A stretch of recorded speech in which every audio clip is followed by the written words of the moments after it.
Os irmãos podem abrir as suas Bíblias no texto que nós lemos. Salmo 119, nós vamos continuar e, com a graça de Deus, findar hoje a nossa reflexão sobre esse tema do avivamento. Nós vamos fazer isso nessa parte, passeando aí pelo Salmo 119 e observando como a palavra de Deus nos ensina sobre despertamento. Então nós temos construído algumas descrições do que significa avivamento e quais são as características do avivamento.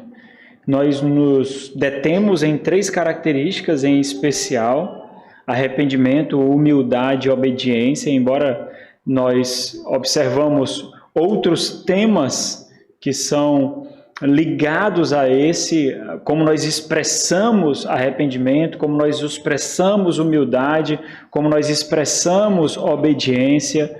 Essa temática do despertamento está ligada ao fato de nós sermos cristãos, sermos nova criatura, a nossa súplica, o nosso anseio, a nossa esperança, a nossa vitalidade, a nossa confiança, o nosso contentamento. Tudo isso está interligado. Talvez a intensidade disso é o que descreve melhor o que seria o avivamento. Nós pontuamos de forma muito especial sobre a oração, é o meio pelo qual, é o canal por meio do qual o Senhor despeja, derrama de forma mais vigorosa o seu Santo Espírito. Essa linguagem ela é muito observada em livros, literaturas, sermões sobre avivamento. Quando é suplicado ao Senhor que o Senhor derrame o seu Espírito. Se nós não compreendermos, talvez nós não vamos entender o significado disso. É o agir revigorador e intenso do Espírito Santo de Deus que nos leva a buscar o Senhor. Então, quando nós observamos autores, pregadores, suplicando para que Deus derrame o seu Espírito, isso não quer dizer que o Espírito do Senhor não esteja operando no crente, na igreja ou nessa terra, mas é uma súplica para que isso seja evidenciado de uma forma ainda mais intensa, mais vigorosa. Então, quando os irmãos observarem alguns livros, alguns autores falando dessa forma, Senhor, derrama vertiginosamente, copiosamente o teu Santo Espírito, ó Deus, para que nós contemplemos intimidade com o Senhor. Então, quando os irmãos observarem isso, os irmãos vão entender que o que está sendo suplicado é para que o Espírito Santo seja visto de uma forma mais intensa, clara, quase que graficamente nessa relação que nós temos com o nosso Senhor e para que nós sejamos dominados pelo Espírito Santo de Deus ao ponto da carne não ser vista, como se fosse um prenúncio vigoroso da glorificação, onde o pecado não é visto em nós naquele instante, naquele momento, mas o agir do Espírito Santo de Deus seja visto intensamente. Então, é uma antecipação do porvir. Talvez dessa forma nós compreenderíamos o que significa avivamento. É uma porção especial de Deus antecipando o porvir e um prenúncio dessa realidade glorificada, onde nós desejaremos nada mais, nada menos do que o Senhor e intimidade com Ele. Então nós observamos algumas características. A oração sempre foi o meio através do qual Deus respondeu com avivamento. Deus responde a homens e mulheres que oram. Esses despertamentos acontecem no âmbito individual, mas também no âmbito corporativo, tanto em igrejas como comunidades, como cidades, como grandes territórios, onde é visto o poder do Espírito Santo de Deus agindo de uma forma impressionante. Nós observamos que Deus tem outros meios de despertar. Um desses meios é a disciplina corretiva. Essa forma de ver a disciplina não é somente a formalização da aplicação da disciplina por parte da igreja, mas todas as tribulações, todas as dificuldades, todas as angústias, todos os problemas são meios através dos quais o Senhor nos chama para buscá-lo, seja renúncia, seja carência de alguma coisa, seja desemprego, seja enfermidade. Todas essas dificuldades são como disciplinas do Senhor para que o Senhor nos busque. É por isso que essa linguagem, como nós observamos ali no autor de Hebreus, no capítulo 12, ele observa essa disciplina como o derramado sangue impuro, para que nós sejamos preenchidos com sangue novo. É por isso que, nesse contexto, nós observamos a luta contra o pecado. É daí, então, que nós percebemos o quão frágeis nós somos, carentes, pequenos, necessitados, nós não conseguimos agarrar nada com as nossas mãos, esse mundo tira, essa carne despeja, tudo que nós temos em nossas mãos se corroem, simplesmente. Então, todas essas dificuldades que nós observamos são como disciplina do Senhor, à luz da onipotência divina, do ser de Deus todo-poderoso, todo-suficiente. Então, nada acontece conosco se não for a sua intervenção. E o Senhor não brinca com os seus filhos, o Senhor não se agrada com o sofrimento dos seus filhos. Então, é um processo de purificação da parte de Deus. Nós refletimos sobre o fato de que a nossa fé sempre mostra algo. Nós recebemos a fé para fazer alguma coisa. Isso significa glorificar a Deus com toda a intensidade em tudo que fazemos. É por isso que Paulo, quando escreve aos Romanos, ele diz que qualquer coisa que seja feito não por fé é pecado. Ou seja, qualquer coisa que seja feito não para a glória de Deus, não para a exaltação de Deus, não para o engrandecimento de Deus é pecado. Isso acontece inúmeras vezes, irmãos, quando nós tiramos Deus de cena e nós passamos a ser o foco. Quando nós tomamos uma decisão pensando em nós mesmos, quando nós resolvemos um problema pensando em nós mesmos, quando nós realizamos um sonho, uma compra, fazemos algo pensando em nós mesmos, isso significa dizer que naquele instante nós colocamos Deus de cena e nós não contabilizamos as realidades espirituais. Então, o avivamento é a intensificação disso. Talvez uma palavra que seja mais palatável para a gente seja o despertamento. Despertamento da parte do Senhor para que nós o experimentemos. E quando isso acontece, nós vemos isso acontecendo inúmeras vezes com salmos, salmistas. Quando isso acontece, nós percebemos o que tem valor, o que realmente tem significado, o que realmente importa. Tão somente experimentar a intimidade com Deus. Tão somente experimentar a intimidade com o nosso Senhor. Nós observamos que ao longo da história, uma prática realizada, talvez institucionalizada até hoje, na tentativa de fabricar avivamento no século passado, e hoje nós vemos os apelos emocionais carregados de jargões, com jargões impactantes emocionalmente, constrangedores emocionalmente, para mexer com as emoções, como se avivamento, como se despertamento fosse tão somente uma resposta emocional para palavras bem trabalhadas, para frases bem construídas. Essa é uma tentativa carnal de mascarar uma deficiência espiritual. Tão somente isso. E hoje nós observamos essas práticas sendo executadas aí em muitas e muitas igrejas, ao ponto de serem sacralizadas. Tem crentes que acham muito estranho, e igrejas que não fazem apelo porque não darão oportunidade para que se convertam, como se naquele momento ocorresse ali instantaneamente a conversão daquela pessoa. E naquele instante o nome daquela pessoa fosse escrito no livro da vida. Isso faz com que nós tenhamos muito crentes como analfabetos bíblicos funcionais, em que as Sagradas Escrituras expressamente ensina algo e condena algumas coisas, mas mesmo assim não é visto. Avivar, então, não significa afeições desenfreadas e não pastoreadas, significa ter as nossas afeições movidas e motivadas, não por profissionais de lágrimas, mas pela exposição fiel da palavra de Deus. Essa é a busca. A exposição fiel da palavra de Deus. Não existe avivamento à parte da palavra de Deus. O avivamento, e nós vemos isso sendo muito expresso ali por Esdras e Neemias, no livro de Neemias, quando o povo retorna do cativeiro e então volta para Jerusalém para reconstruir a cidade.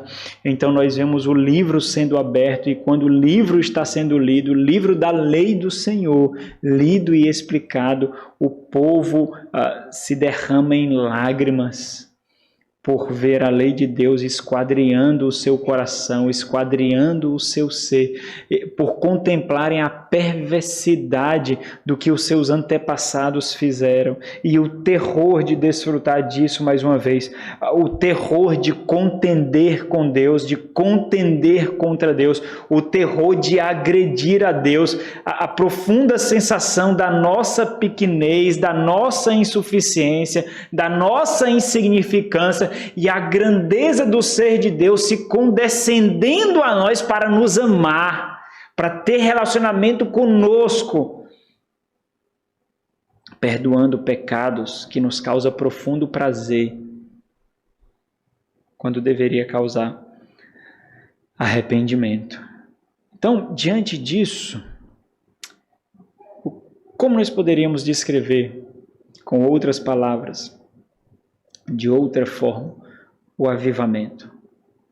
Talvez nós poderíamos descrever o avivamento como o experimentar profundo da dependência de Deus, confiando radicalmente da fidelidade da sua palavra.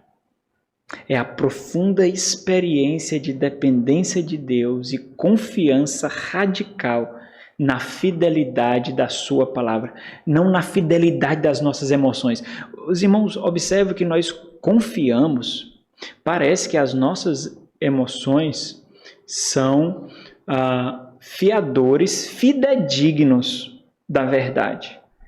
Isso acontece quando nós desprezamos a palavra de Deus imutável, inerrante, e nós confiamos no que as nossas emoções ditam a nós. Então nós temos claramente as Sagradas Escrituras afirmando que o Senhor não nos desamparará, que nenhuma ovelha, o que nós somos, será arrebatada das suas mãos, e quando nós somos atingidos por provadores providenciais, que são os problemas, as perseguições, as angústias, então nós nos submetemos às nossas emoções, confiamos nas nossas emoções e somos subjugados por nossas emoções, porque as nossas emoções dizem assim: você morrerá, você perecerá, você fraquejará, você definhará, você não aguentará, você não suportará. E nós fazemos o quê?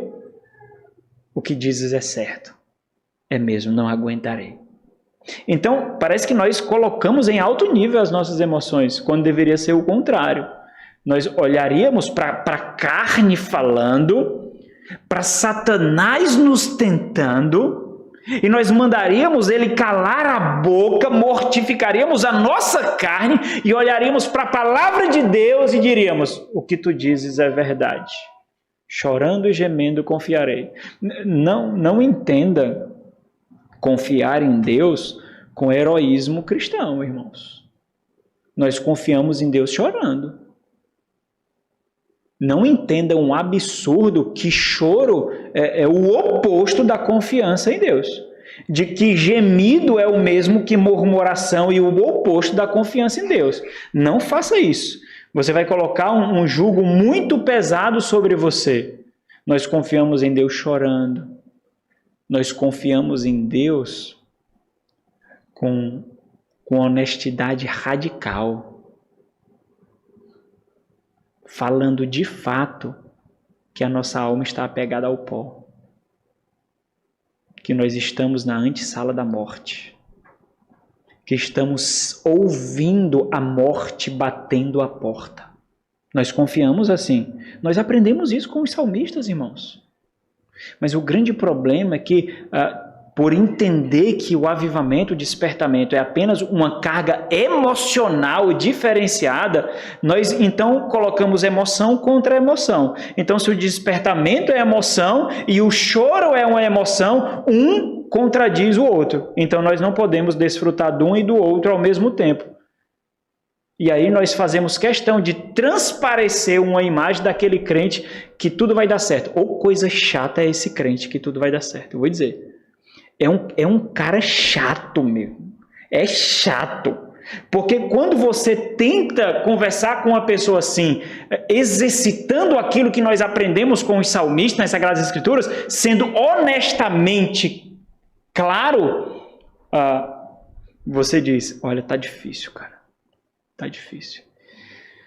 Tá difícil. O negócio lá em casa, Satanás parece que tem cirandado o meu lar ultimamente.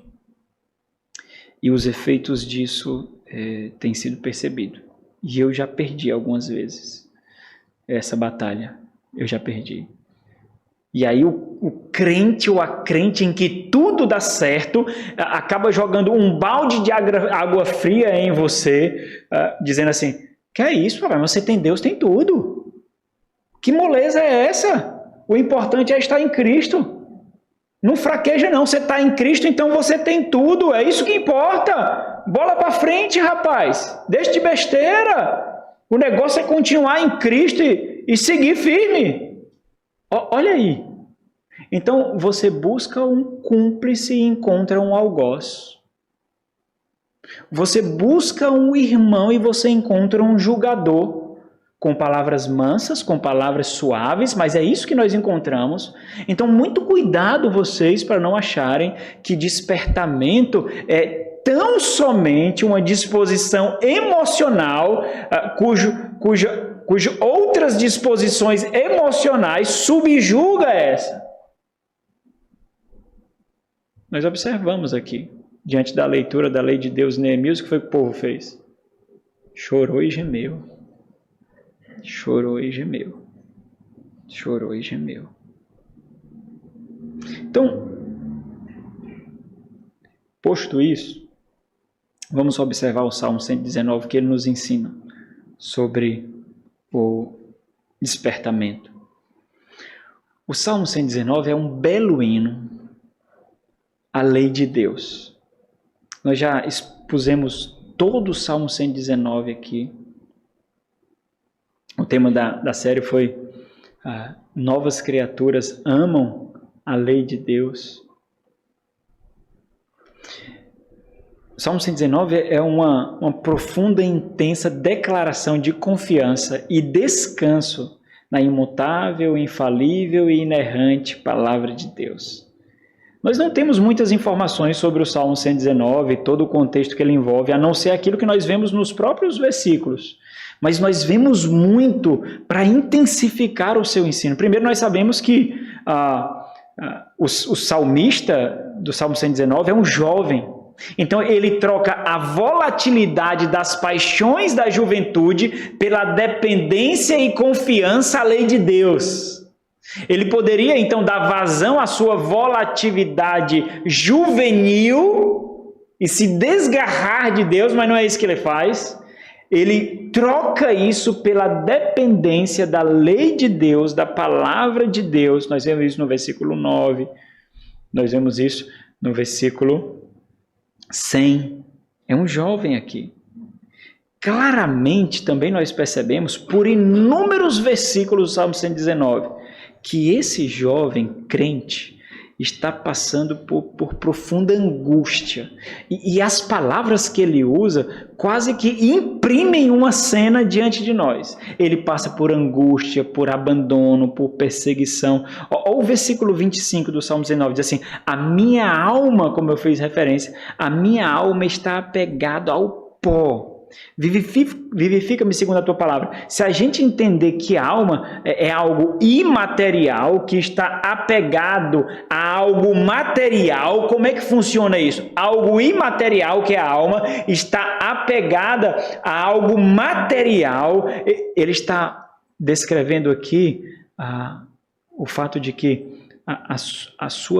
o seu vigor está se desvaindo.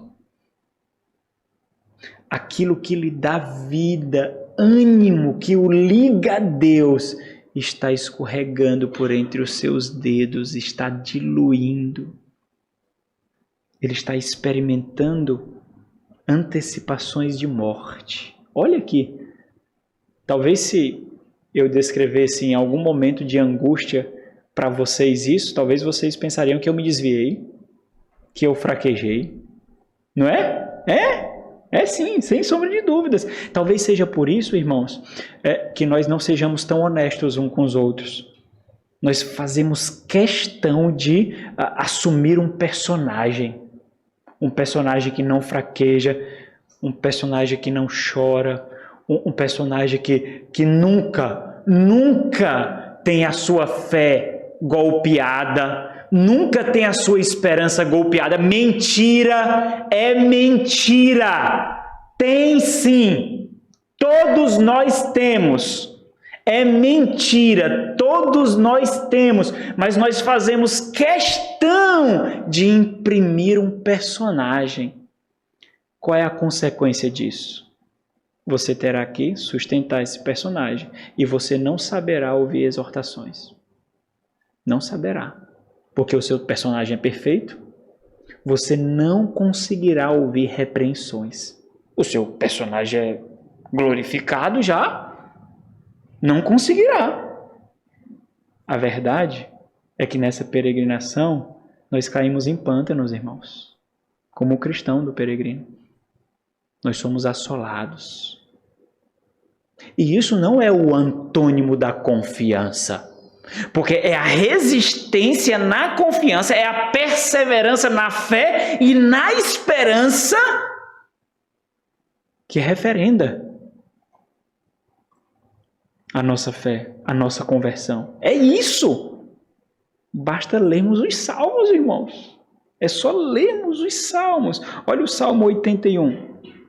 Olha o Salmo 81. Desculpa, o versículo 81.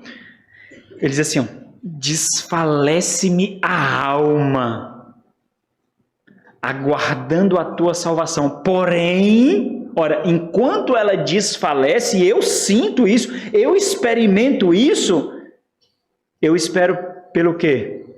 Na tua palavra. Não o que eu sinto, mas o que ela diz. Eu espero na tua palavra. Esmorecem os meus olhos de tanto esperar por tuas promessas. Elas estão lá.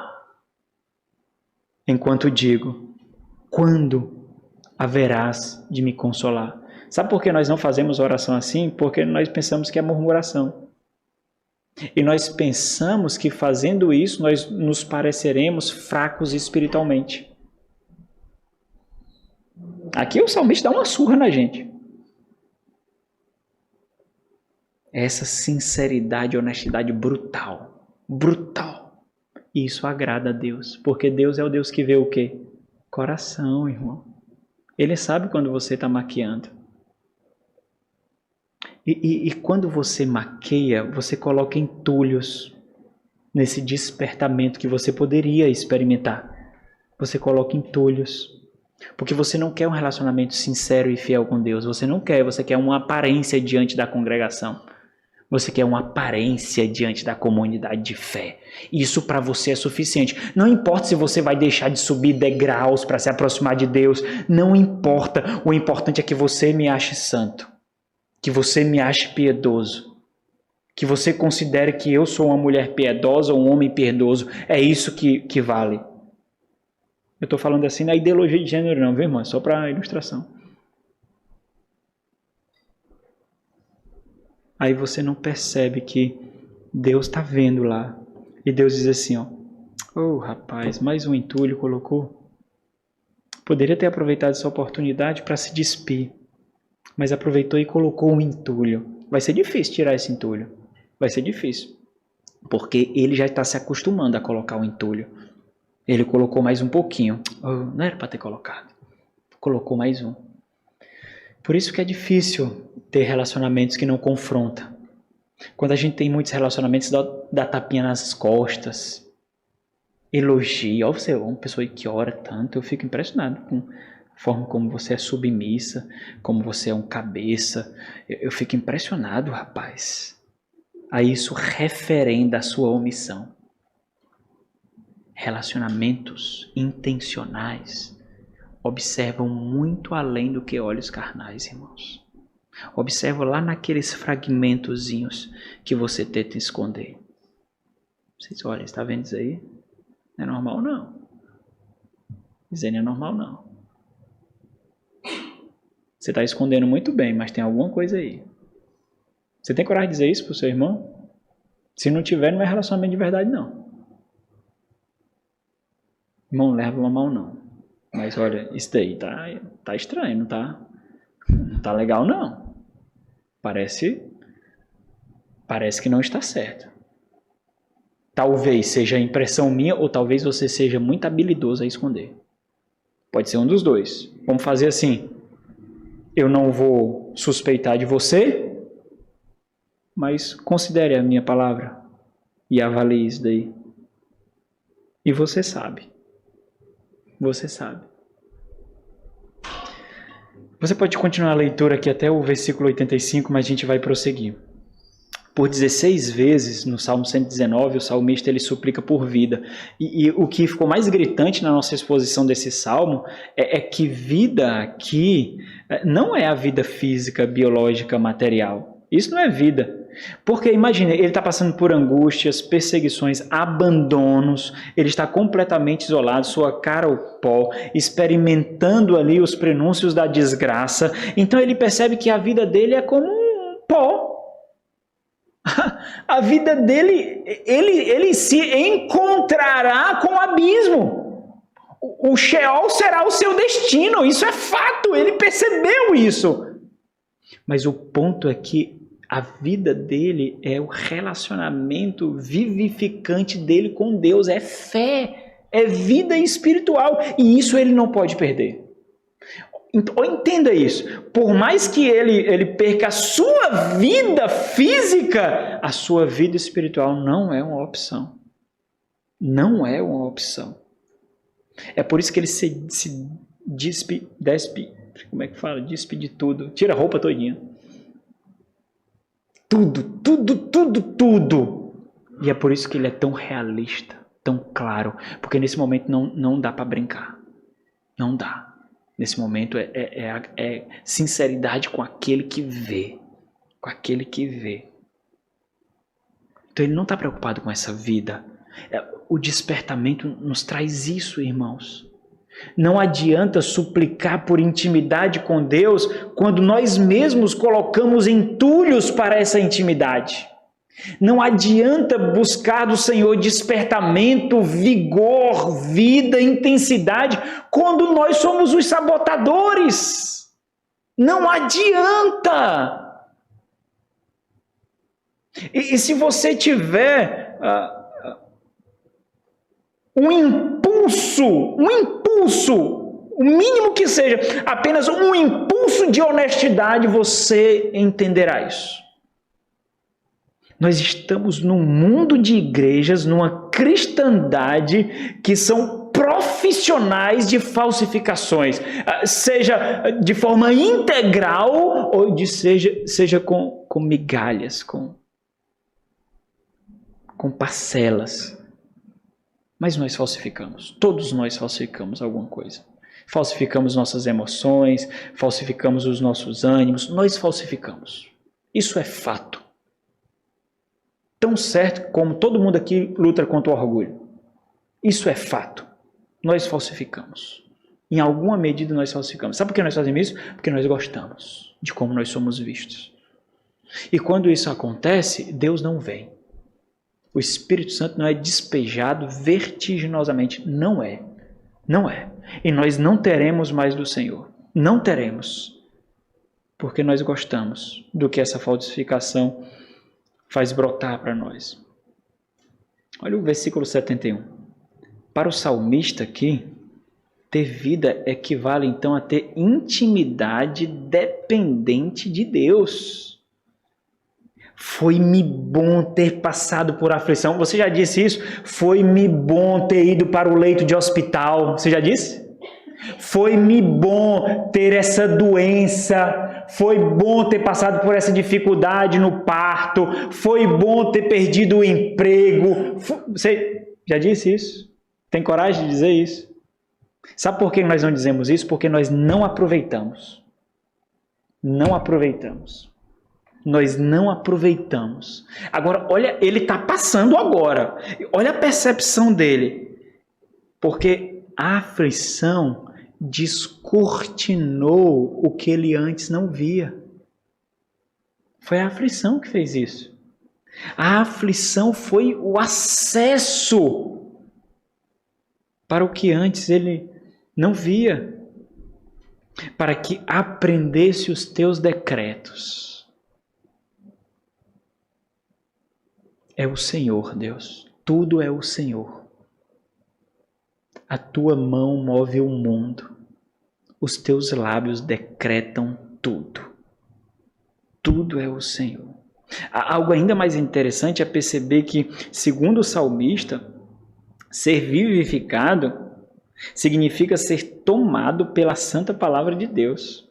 Olha o versículo 50, quando ele diz: o que me consola na angústia é isto.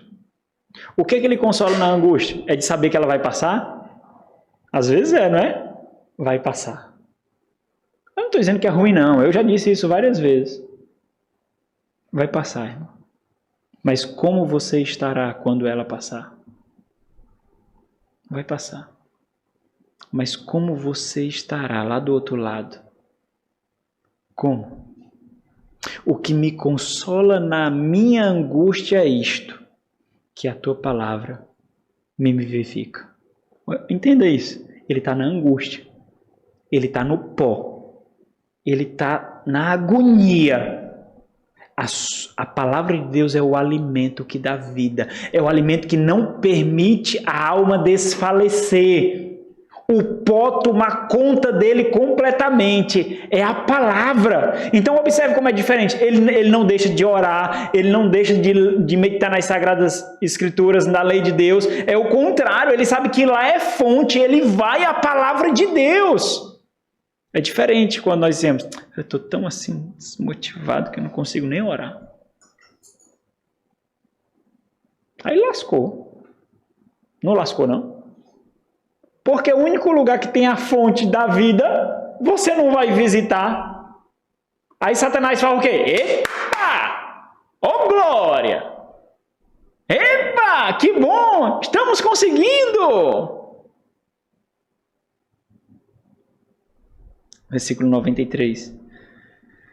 Nunca me esquecerei dos teus preceitos, visto que por eles me tens dado vida.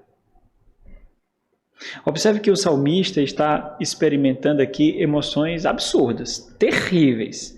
Existe uma luta interior em sua alma, isso é inegável. É como se a sua alma buscasse a morte e ele bombardeasse a alma dele com a vida da palavra de Deus e a alma se anima e a alma se joga mais uma vez e ele bombardeia com a reflexão da palavra. Por isso, morrer aqui equivale a se afastar de Deus, perder de Deus o contentamento, a esperança. E isso significa se afastar da dependência da palavra de Deus. Observa, porque uma coisa é dizermos que nós somos dependentes de Deus. Outra coisa é aplicar isso, sendo dependentes da palavra de Deus. É a aplicação. Ser dependente de Deus parece algo muito abstrato.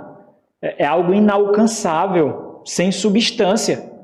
Quando nós entendemos que ser dependente de Deus é ter dependente de sua palavra, isso sai do abstrato e vai por tangível, palpável, visível. Nós então experimentamos isso. De fato, olha o versículo 51. Os soberbos zombam continuamente de mim. Todavia, não me afasto da tua lei. Ele entende que existe uma luta, uma guerra sendo travada no mundo. E ele entende que tudo aquilo que ele está passando, especialmente as calúnias, são dardos do inimigo, são instrumentos do inimigo para afastá-lo de Deus. As angústias, as dores, o abandono, a perseguição, as dificuldades, ele percebe. Aquilo como o presbítero Jorge falou aqui do último sermão, a batalha espiritual. A batalha espiritual. É o descortinar. O salmista compreende intensamente que é justamente a sua experiência e confiança na palavra de Deus, que são as suas santas promessas, que o fará experimentar vividamente o agir de Deus, o vigor de Deus, o despertamento da parte de Deus. Volta e olha o versículo 11. Aquele versículo conhecido, né? Guardo no coração as tuas palavras, para não pecar contra ti. Diante dessa afirmação, irmãos, então, o que significa pecar? O que significa pecar aqui? Pecar aqui significa não confiar, não depender da palavra de Deus. Significa sucumbir às circunstâncias, apostatar da dependência de Deus, fraquejar na fé. É isso que significa pecar. Não significa cometer um adultério, roubar, mentir, assassinar. Tudo isso é consequência de uma realidade ainda mais interior, que é não confiar e depender da palavra de Deus. Observe como as nossas emoções são os nossos maiores algozes quando nos faz inchar o nosso próprio ego, inflar o nosso próprio ego, ficar com sentimentos contrários contra os nossos irmãos, contra a igreja, contra os nossos líderes, construir maldades, maquinar desgraça, assassinar na mente, dividir na mente. Nós fazemos isso, irmãos. Nós fazemos isso. Nós fazemos. Eu não sei nem quantas vezes eu já matei vocês na minha cabeça. Já tinha feito um bocado de velório aqui já. Matei demais. Como? Raiva. Raiva. E aí a minha dinâmica é constantemente, ele é meu irmão. Ela é minha irmã. Ele não é meu inimigo. Ela não é minha inimiga. Eles não são meu adversário. Ele não é meu adversário. Constantemente aqui, ó. Luta na mente. Luta na mente, no coração. Constantemente. Pá, pá, pá, pá, pá. Versículo 116. Ampara-me. Me dá suporte, Deus. Sustenta-me. Ampara-me. Segundo o quê? Segundo a tua promessa. É interessante porque os puritanos, eles pegaram essa dinâmica. As orações dos puritanos eram subsidiadas pelas promessas de Deus. Eles suplicavam olhando as promessas de Deus. As orações dele eram tão vigorosas, tão enfáticas, tão intrépidas, tão audaciosas, não por causa deles, mas por causa de Deus que fez a promessa. Foi tu que disses, Deus.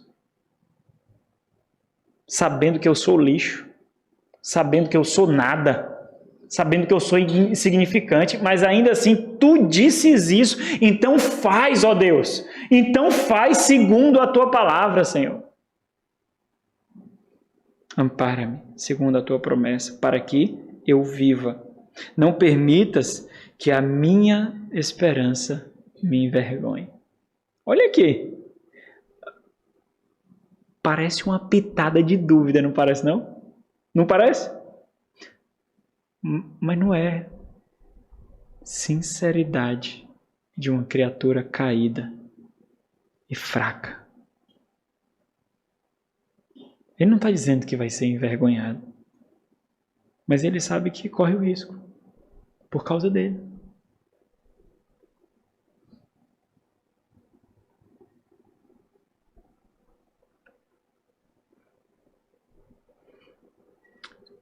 Essa promessa, obviamente, essa palavra que ele está falando, faz referência aos 2 primeiros salmos. Do reino de Deus que será plenamente estabelecido sobre a terra e subjugará os reinos opressores e pagãos. E daquele bem-aventurado que é plantado junto às correntes de água que frutificam abundantemente. Ele não vê frutos aqui, ele não vê essas correntes de água, ele não vê o reino de Deus, mas ele sabe que a palavra está lá, está lá. Deus disse, ela está lá. E ele busca isso, ele clama por isso, ele busca isso. E aí o Salmo 119, ele faz uma conexão intrínseca ao Salmo 1. O Salmo 119, ele nos mostra como justo, ou seja, como bem-aventurado do Salmo 1, ele concebe, ele utiliza e se envolve com a lei de Deus. Né? No Salmo 19, não diz que ele medita na lei dia e noite, não é? Então o Salmo 19 é justamente isso, ele está meditando na lei. Ele está meditando na lei. Como ele concebe essa lei, como é esse prazer. É aqui, no Salmo 119. Agora avança um pouco, observa o versículo 125. Por isso que sempre o salmista ele suplica ao Senhor para que o Senhor o vivifique. Porque ele é aquele do Salmo 1. Assim como nós somos, irmãos. Todos nós estamos no bem-aventurado, que é o Filho do Deus vivo, o Senhor Jesus Cristo. Então, todos nós somos esses que em Cristo Jesus damos o nosso fruto em abundância. E todas as promessas que são conquistadas por Cristo Jesus. Nenhum se perderá, Senhor. Tu disses, ó Pai. Está aqui nas tuas escrituras, nenhum se perderá, mas por que eu? Eu estou me perdendo. Por que, Senhor? Eu estou me perdendo, Deus. A minha confiança no Senhor está ruindo. O meu deleite na tua palavra no Senhor está ruindo. Mas tu disses que nenhum se perderia, nenhum seria arrebatado de tuas mãos, ó Deus. Nenhum. Nós podemos fazer essas orações, irmãos. Essas orações não são contrárias à confiança e à esperança de fé com Deus, não. O despertamento não acontece com falsificações, irmãos, com hipocrisia. Não adianta. Deixa eu realçar mais uma vez isso, porque eu acho que é importante, já que eu vou findar essa pregação hoje.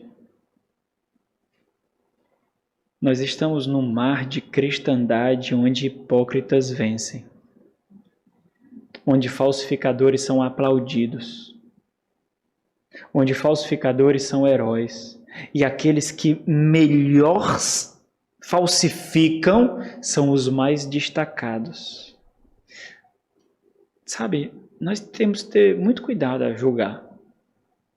Temos que ter muito cuidado. O nosso julgamento tem que ser suspeitando de nós mesmos, dando benefício da dúvida, mas nós julgamos. É impressionante como nós vemos tantas personalidades do mundo gospel caindo. Parece que foi assim. Se entregando à homossexualidade. Parece que foi assim. Falsificadores. Falsificadores. Fabricadores de uma fé falsa. E aí nós vemos pessoas no nosso meio que num instante estava participando, sei lá, de um jantar da comunhão e na semana seguinte não quer vir mais à igreja. Ele cansou de falsificar. Ela cansou de falsificar. Isso vem sobre você também, se você costumar. Se você se acostumar com essas falsificações, isso virá sobre você. É inevitável. Virá sobre você. Falsificadores nunca vencem. Não são heróis. São hábeis pecadores que brincam com a fé e com a piedade e zombam da adoração a Deus. São esses. Simples assim. Por isso que são tão perversos. Porque brincam com a ingenuidade de alguns. Zombam da confiança de outros. E se portam como de fato não são. Salmo 125, o versículo 125, o salmista diz: eu sou teu servo, Deus. Sou teu servo. Dá entendimento. Olha, ele não consegue discernir tudo que está acontecendo, não. Eu sou teu servo. Isso eu sei. Talvez agora ele veja isso mais do que nunca. Eu sou teu servo. Bonito nós falarmos isso, né? Eu te amo, Deus. Eu sei que eu te amo. Mas eu não consigo entender isso. Eu realmente não consigo, mas eu sei que eu te amo. Eu sei que eu sou teu, mas eu não consigo entender. Dá entendimento para que eu conheça os teus testemunhos. Essas palavras são todas correlatas, irmãos. Testemunhos, desígnios, promessa, palavra, mandamento, lei, são todas palavras correlatas, paralelas, intercambiáveis, cada um mostrando aspectos diferentes da lei de Deus. O versículo 130 diz assim: a revelação das tuas palavras esclarece e dá entendimento aos simples. É importante perceber isso aqui, porque ao ler as Sagradas Escrituras, você não verás assim, essa angústia que estás passando é por causa disso e findará quando isso acontecer. Durante tanto tempo isso ocorrerá, então acontecerá isso. Não é assim. Quando o salmista pede entendimento, quando o salmista pede para que seja esclarecido para ele, quando ele lê as Sagradas Escrituras, a lei de Deus, e isso traz para ele clareza, ele percebe que ele não é o foco, que não é a respeito dele. Ele percebe que Deus é o centro, que tudo diz respeito à glória de Deus, de que ele é um instrumento ou para honra ou para desonra, mas como é no caso aqui, ele é um instrumento para honra, seja por meio de lágrimas, pó sobre a cinza sobre a cabeça, enfermidades ou morte.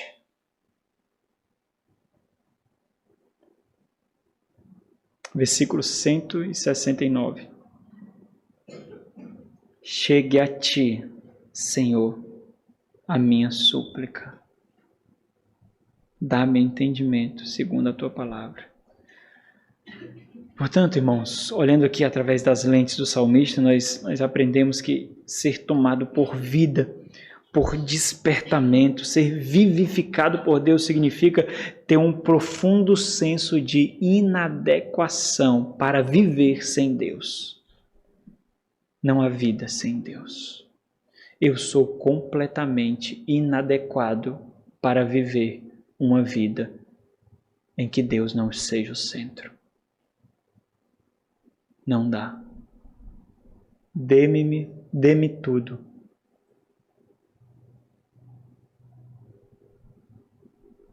Mas se Deus não estiver lá, isso tudo será nada. Significa compreender que tudo que tira os nossos olhos de Deus são entulhos que devem ser removidos para que não morramos. Lembra lá do que é morte. Avivamento é uma experiência direcionada pela santa palavra de Deus. É entender profundamente que o nosso significado está em Deus e que para isso precisaremos bombardear intensamente nosso coração e mente com a santa e confiável palavra de Deus. E agora o versículo 175. Viva a minha alma para louvar-te. Ajudem-me os teus juízos. Isso é avivamento. Viva o meu vigor, o meu interior, a minha vida viva para o teu louvor. Vamos orar. Nosso Senhor, ó Senhor bendito, como são tão maravilhosas essas descrições, ao mesmo tempo que parecem tão distantes de nós. Quantos entulhos nós colocamos para alcançar, ó Deus, essa realidade? Sermos honestos com o Senhor e com os nossos. Sermos radicalmente honestos, despidos de toda falsificação e carne, para desfrutar contigo, ó Deus, verdadeira vida e intimidade. Não sermos subjugados ou exaltarmos as nossas emoções, mas sermos escravos da tua palavra e subjugarmos os algozes emocionais que esse mundo infringe contra nós. Oh Deus, concede-nos essa graça, meu Pai. Nós suplicamos a Ti, ó Deus, concede-nos essa graça vigorosamente. Uma vida vivida diante de Ti para o Teu louvor, para a Tua glória e não para as falsificações de reputações, ó Deus. Oh, meu Deus. Se apieda de nós e nos concede essa bênção. Em nome de Jesus. Amém.